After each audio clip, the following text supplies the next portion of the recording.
আসসালামু আলাইকুম। আমরা team Hasimukh youth and social development foundation আজকে একটা বিচ ক্লিনিং ক্যাম্পেইনের জন্য সোনারপাড়া নৌকার ঘাটে এসেছি।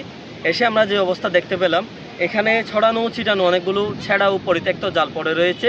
এই জালগুলোতে অনেকগুলো লাল কাঁকড়া সহ সামুদ্রিক অনেকগুলো প্রাণী, ছোট ছোট প্রাণী আটকা পড়েছে এবং আটকা পড়ে অনেকেই তাদের প্রাণ বিসর্জন দিয়েছে।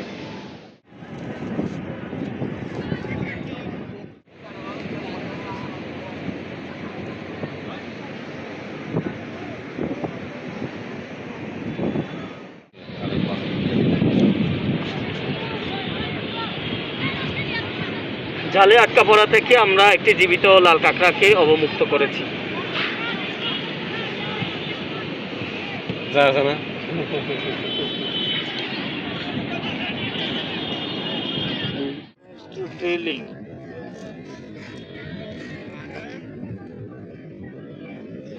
টেলিং নাই, হ্যাঁ ওটা বলে ওখানে লেখা